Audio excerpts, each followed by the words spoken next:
6 heaping tablespoons of dill weed. Sprinkle that all, oh no, okay. I'm getting a little weird there. Okay, the reality is I have 9 foods that have a very positive impact on insulin sensitivity.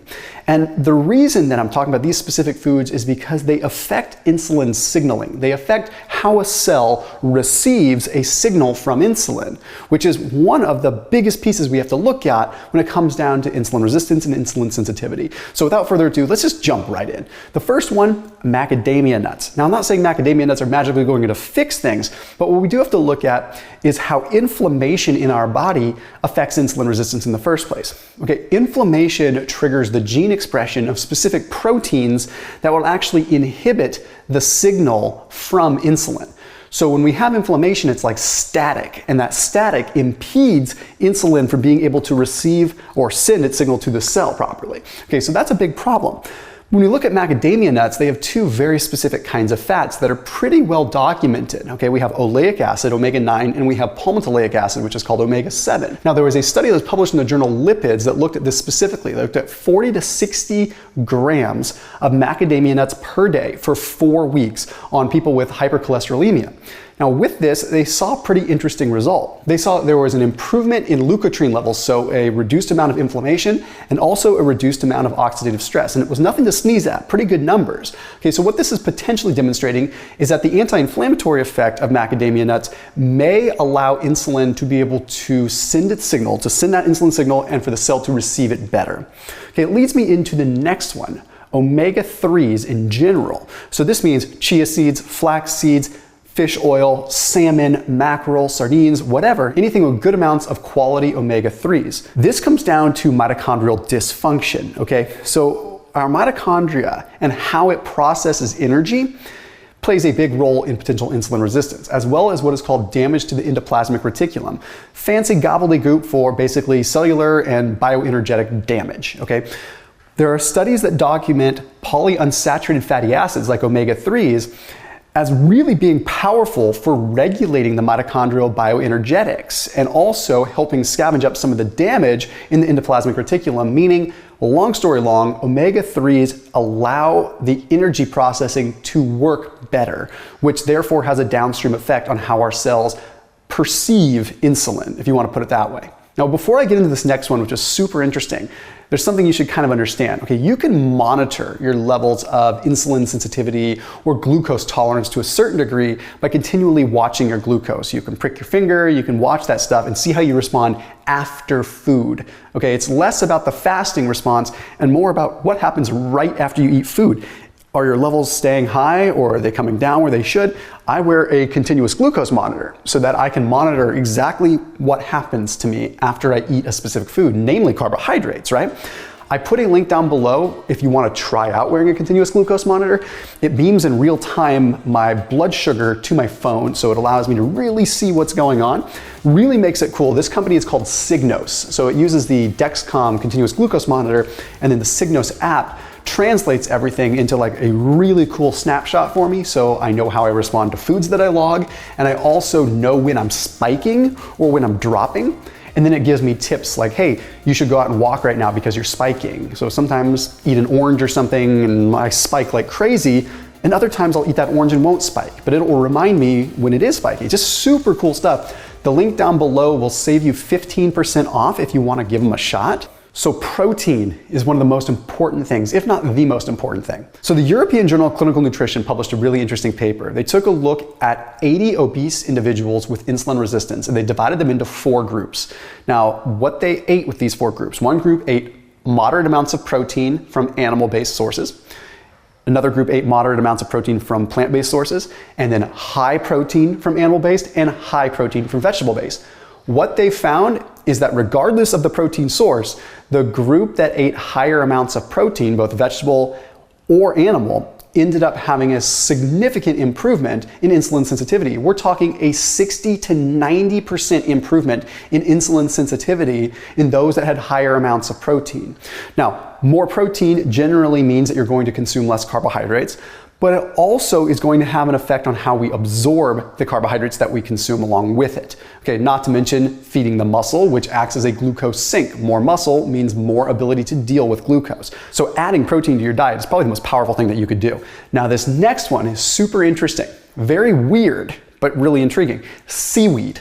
Okay, yes, you should be like Seaweed Monster Man from SpongeBob. It really is awesome. But in reality, seaweed works upon some interesting pathways, namely what is called glucagon-like peptide 1. Now, GLP-1 is something that is released when we eat food. And this glucagon-like peptide 1 sends a satiety signal, but it also regulates how we absorb glucose. So where does seaweed come in? Well, there's a study that was published in Applied Phycology that took a look at the ethanol extracts of green algae and how it impacted people. They found that this green algae ended up having a significant effect on the synthesis of glucagon-like peptide 1, meaning able to create more GLP-1, which is really intriguing. So you got more of this thing, this peptide that is allowing us to feel satiated and absorb less in the way of carbohydrates or attenuate the absorption, so to speak. But it goes deeper than that, especially when you look at the ethanol extracts of kelp. This is really fascinating. They found with the ethanol extracts of kelp that there was a 90% inhibition of dipeptidyl peptidase. Now, what is that? That is something that is required to break down glucagon-like peptide 1. So if this DPP is lower, then that means glucagon-like peptide 1 is staying active in our system longer, which is a tremendous thing. But then you look at the Brazilian Journal of Medical and Biological Research, and that tells us a little bit more about why glucagon-like peptide 1 also helps insulin resistance. It demonstrated that higher levels of glucagon-like peptide 1 led to lower levels of inflammation, like tumor necrosis factor alpha, interleukin 6, interleukin 1 beta, all inflammatory markers that are associated with disrupting the insulin signaling. So we have two real pathways there, the absorption pathway, but also the anti-inflammatory pathway. So very important, get that seaweed in. Soluble fiber, this is a big one too. Chia seeds, flax seeds. You might be thinking, oh, I eat a lot of fiber, I eat a lot of vegetables. Not talking about the regular insoluble fiber here. We're talking about soluble fiber specifically. Okay, we're talking things like psyllium, the chia, the flax, even the cool oatmeal. I'm not a big fan of grains and oatmeal, but still, it's soluble fiber. So there was an interesting study that was published in the British Journal of Nutrition. Took a look at 264 people. Okay, and it looked at their fiber intake, namely their soluble fiber intake. They found that those that consumed more soluble fiber had lower levels of insulin resistance.